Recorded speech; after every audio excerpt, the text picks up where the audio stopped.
하나님께서 이 광야를 가는 가운데 성막을 짓게 하시죠. 굉장히 어려운 상황이었어요. 광야라는 건. 삶의 터전을 벗어나서 광야 길 가는데 성막을 짓게 하신 거죠. 자, 우리는 항상 여유가 있어야 할 수 있다고 생각합니다. 근데 하나님은 가장 어려울 때 하나님의 언약을 주시면서 가장 큰 은혜를 준비하십니다. 오늘 아침에도 우리 장로님하고 소통하면서 전쟁, 그 다음에 관세, 그 난리와 난리 소문 너무 많잖아요. 지금 가장 어려울 때 하나님께서는 우리에게 언약을 통해서 세 가지 뜰을 준비해라. 금토일 시대를 열어라. 묵상 시대를 열어라 라고 말씀하십니다. 현실의 상황은 어려울지 모르지만 하나님의 능력은 그것을 초월할 수 있기 때문에 우리가 하나님의 말씀을 붙잡고 말씀을 따라가면 가장 큰 은혜를 받게 되는 거죠. 이스라엘이 포로 되었을 때 포로에서 돌아오는 것도 자기들 집도 어떻게 보면 제대로 되어 있지 않는 상태에서 하나님은 성전 재건을 명하십니다. 우리 중직자님들이 가장 잘 하셔야 되겠어요. 이걸 통해서 로마에 속국되었을 때 예수님의 지상명령 가지고 로마 복음화에 이스라엘은 힘을 쓰죠. 우리 중직자님들은 계산하는 신앙이 아니라 말씀을 실현시키는 신앙이 되셔야 됩니다.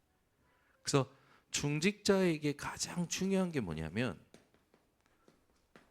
말씀 흐름을 알고 따라가는 거예요.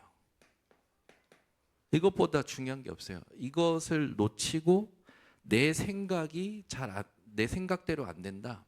그게 상처가 되고 그것 때문에 뭔가 문제를 일으키고 교회를 떠나고 전부 뭐가 안 되는 거냐? 하나님이 원하시는 것을 누리는 게 안 되는 거죠. 그래서 여러분 생각해 보세요. 가장 어려울 때예요. 그때 하나님은 성막을 만들라고 하셨다니까요.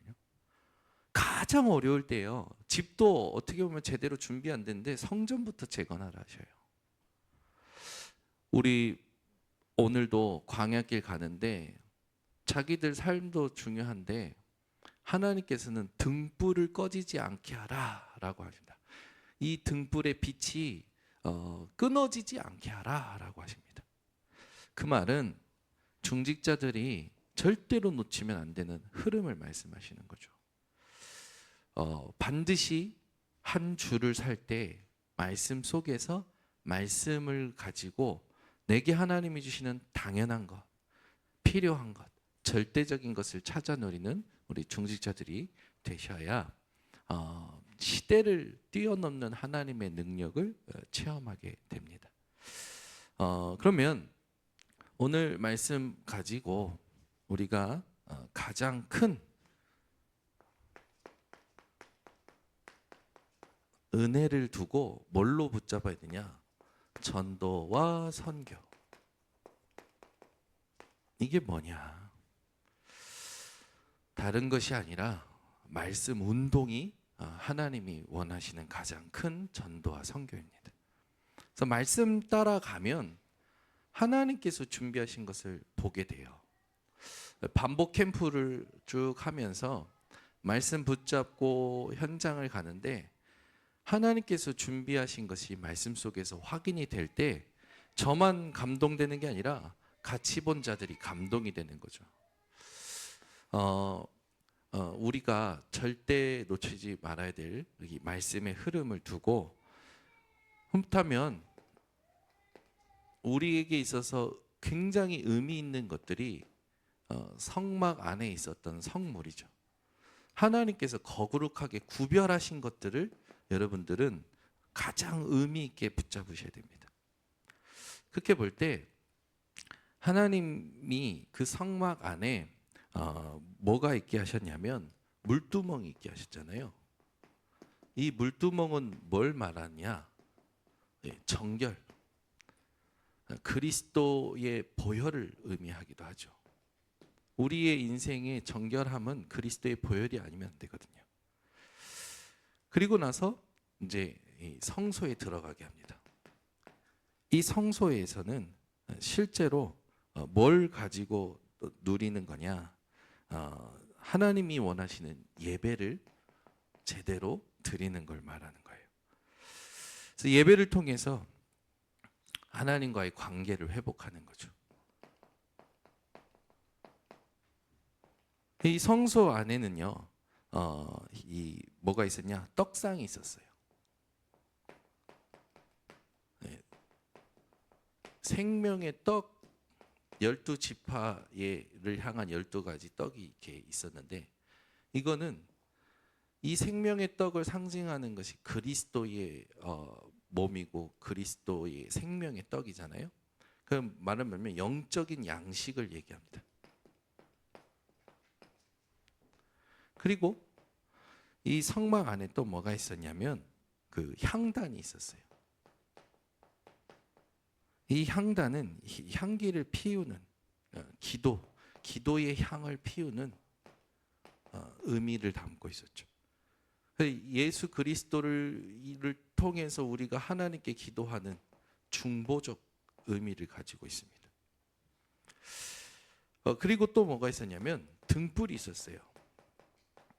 이 등불은 빛을 얘기하는 건데 예수 그리스도로 말미암아 하나님께서 우리에게 계신 참된 빛이죠. 이 세상의 빛 대신 그리스도, 이 빛을 비추는 그 의미를 담고 있습니다. 그리고 이제 하나님께서 또 뭘 주셨냐면 이제 성소 안에 지성소를 주셨죠. 이 지성소는 하나님의 임재를 누릴 수 있는 보좌를 상징합니다. 그리고 그 지성소 안에 언약궤가 있었어요. 이 언약궤에는 여러분들이 잘 아시는 아론의 쌍난 지팡이, 만나 담은 항아리, 그리고 하나님의 말씀이 쓰여진 두 돌비, 이 부분이 있었거든요. 언약궤가 상징하는 것은 뭐냐면 하나님께서 우리와의 이 그 관계를 하나님의 언약을 통하여 이끌어 가시는 거죠. 예수 그리스도께서 이 언약궤의 이 주인공이시잖아요.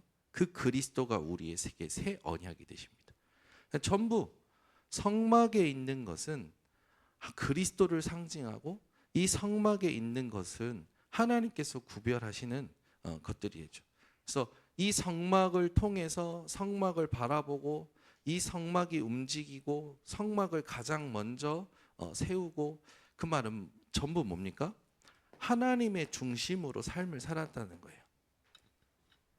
우리가 말은 하나님의 중심이라고 말들은 합니다. 그러나 여러분 현실에 가보면 사람들은 전부 현실의 어려운 상황에 놓여서 자꾸요 계산하는 신앙을 하죠.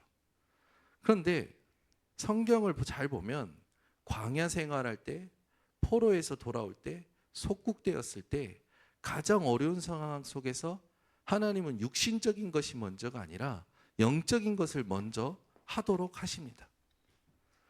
그래서 우리가 중직자들의 삶 속에서 가장 우선순위 되어야 될 것을 확실하게 하셔야 돼요.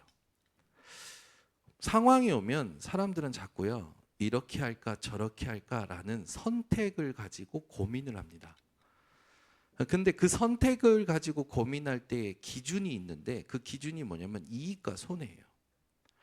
그래서 여러분들이 하셔야 될 게 뭐냐면 선택을 하기 이전에 하나님 앞에 우선순위를 확실하게 누리셔야 됩니다. 그 첫 번째가 뭐냐면 예수님이 죽으시고 부활하시고 나셔서 제자들에게 말씀을 주시죠. 그때 그 말씀이 전부 뭐였냐면 전도와 선교였어요. 이 전도와 선교, 오늘도 성찬 예식을 하는데 그냥 단순히 기념하는 것이 아니라 예수 그리스도의 죽으심을 오실 때까지 전하라라는 말씀이 있어요. 하나님께서 원하시는 거예요. 그래서 모든 걸 전도로 연결시키시면 됩니다. 그렇게 되면 하나님이 준비하신 제자가 있어요. 구원받기로 작정된 영혼도 있지만 모든 족속으로 가라 하시면서 제자 삼으라 하셨기 때문에 제자가 있다라는 말이잖아요. 우리 번성교회 중직자님들은요, 모든 걸 전도와 선교로 연결시키고 준비된 제자가 누구인지를 계속 질문하시는 겁니다. 이걸 준비할 때 응답이 오기도 해요. 근데 응답이 포인트가 아닙니다. 영접도 돼요. 뭔가 문이 열리기도 해요. 근데 응답이 포인트가 아니에요. 준비된 제자는 누구를 따라가는 거냐? 그리스도를 따라가는 거죠. 그래서 우리가 끝까지 중직자들이 놓치지 말아야 될 것이 뭐냐면, 내가 없어도 하나님 앞에서 전도와 선교의 운동의 시스템, 이걸 할 수 있는 시스템이 세워지는 게 중요한 겁니다. 그래서 시스템 했을 때 가장 중요한 게 뭐냐면, 하나님이 준비하신 문이 있고요, 그리고 장소가 있어요. 시설이라고 볼 수도 있죠. 그리고 사람 있어요. 근데 이 시스템을 움직일 때 절대적으로 놓치지 말아야 될 게 있습니다. 지역을 보는 눈이에요. 지난주에 우리 교역자 회의할 때 교역자님들 사역하시는 사람을 대상으로 이제 포럼을 하시는데, 그 사람을 얘기할 때 저는 그 사람 옆에 이분이 어디 사는지를 항상 체크합니다. 그리고 항상 교육자들에게 얘기하는 게 뭐냐면, 그 사람만 보고 가는 게 아니라 그 사람 뒤에 문이 있는데 그 문을 보고 들어갈 때 항상 기억해야 될 게 뭐냐면, 그분이 사는 전체 지역을 보고 들어가셔야 된다. 바울이 그 순회 캠프 할 때요, 항상 지역을 보고 들어갔어요. 그 지역에 하나님이 원하시는 교회를 세우는데 사람을 하나님이 준비하신 것을 보고 치유할 수 있는 증거를 확인하고 인도를 받았죠. 그러니까 우리 중직자님들이 항상 이걸 우선순위로 두고 모든 것을 하나님의 중심으로 한다면 어려운 상황 속에서 가장 큰 은혜를 누리는 전도와 선교를 체험하게 됩니다. 그런데 우선순위가 확실하지 않은 상태에서 자꾸 현실과 갭이 있는 말씀을 자꾸 묵상한단 말이에요. 말씀 속에서 현실을 다스리는 것이 아니라, 그러니까 갈등이 계속 일어나죠. 여러분들은 내 갈등, 내 상황과 상관없이 우선순위를 제대로 누리는 뭐가 필요한 겁니까? 집중의 시간이 필요한 거예요. 사람들이 자기 문제에는 집중하지만 하나님의 계획에는 집중 안 하는 것을 현장 가면 봐요. 그리고 자기는 생각을 하는데 생각을 했다고 해서 하나님의 방향에 맞추는 게 아니라, 그 방향을, 하나님이 원하시는 방향을 알면 그 방향을 두고 내 상태를 만들어야 되거든요. 근데 상태를 만드는 시간이 없어요. 집중의 시간은 뭘 만드는 거냐? 여러분의 상태가 하나님과 맞아지는 겁니다. 지난주에도 많은 응답들이 있었어요. 많은 응답보다는 정확한 응답들이 있었어요. 하나님이 원하시는 방향에 맞추고 말씀을 가지고 하나님 앞에 내 상태를 만들면서 하루를 사는데, 모든 스케줄마다 하나님이 준비하신 것을 확인하게 되는 거예요. 하나님이 행하시는 것을 같이 보게 되는 거예요. 그러니까 어떻게 되냐면, 막 기쁘고 행복한 걸 떠나서 계속 평안하고 계속 뭔가 힘이 있는 거죠. 여러분이 올바른 상태를 만들면 힘은 저절로 생기게 됩니다. 그런데 이 힘이 없으면 모든 것이 핑계가 돼요. 모든 것이 걸림돌이 되고 모든 것이 장애가 됩니다. 그래서 우리 번성교회 중직자님들은 우선순위를 확실히 하고 하나님의 중심으로 해야 될 그 흐름들을 찾아서 누리면 현실과 상관없이 하나님이 행하시는 것을 보게 되는 거죠. 그래서 있어서 하는 것이 아니에요. 준비돼서 하는 게 아니라 말씀을 따라갈 수 있는 힘을 가지고 하게 되는 겁니다. 어마어마한 차이인데 뭐가 되냐면 시간이 지날수록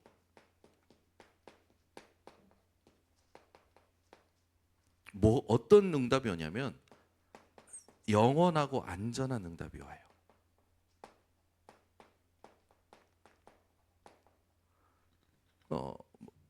이거를 진짜 놓치지 않는 우리 중지자님들이 되시기를 바랍니다. 그래서 오늘 말씀 가지고 내가 지금 뭐가 안 되는지를 한번 생각해 보세요. 사람들은 다 여기다가 맞춘다니까요. 현실. 네. 현실이 아니에요. 있어서 하는 게 아니에요. 준비돼서 하는 게 아니에요. 하나님의 언약이고 말씀이고 명령이니까 가는 겁니다. 갈 때 그냥 가면 안 되겠죠. 하나님께서 내게 응답하실 수밖에 없는 상태를 만들고 누리는 겁니다.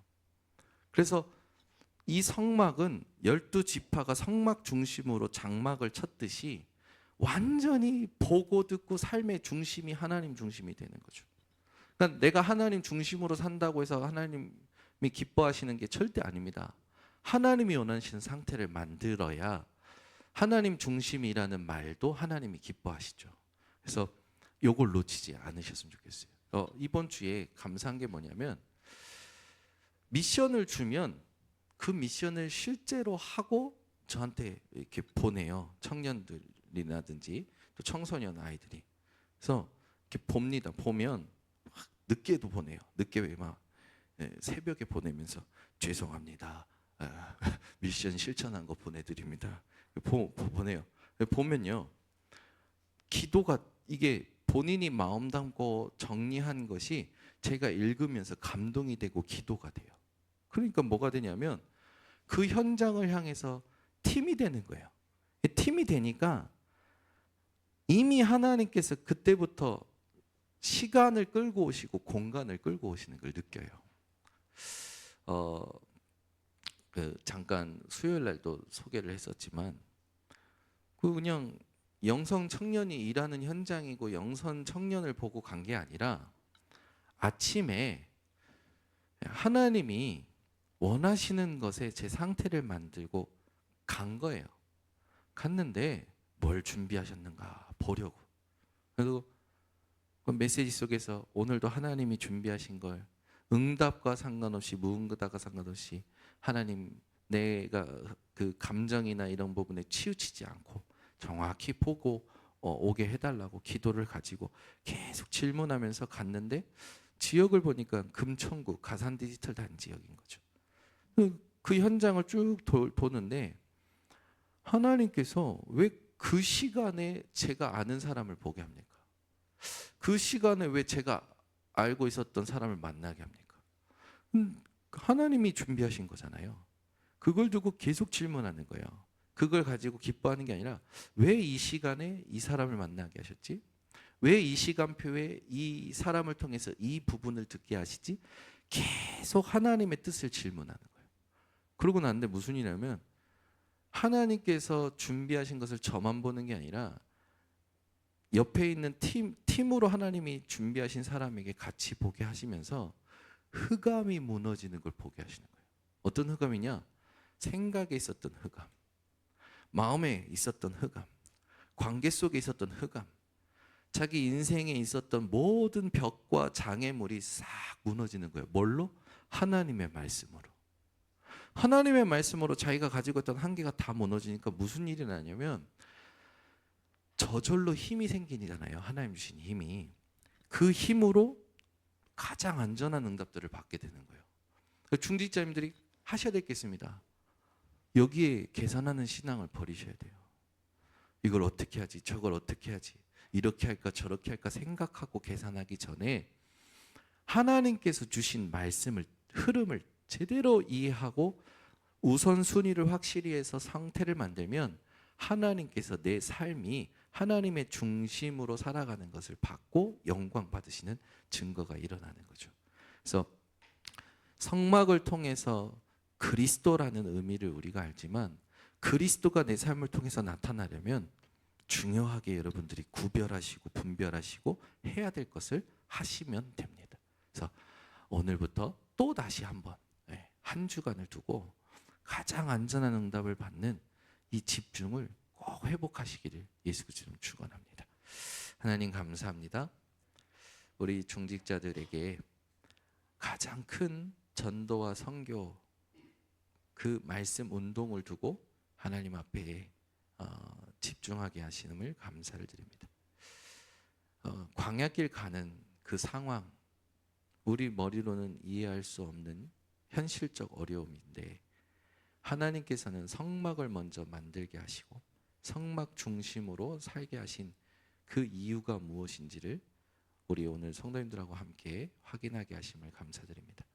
말로만 하나님의 중심이 아니라 하나님이 원하시는 우선순위를 올바로 하고 하나님 앞에 구별된 응답을 받는 우리 모든 성도들 되게 하옵소서. 특별히 중직자로 기름 부으심의 의미와 뜻을 알고 오늘부터 나를 살리고 교회를 살리고 현장을 살리는 그 사명 감당하도록 성령 충만 주시옵소서. 예수 그리스도의 이름으로 기도드리옵나이다. 아멘.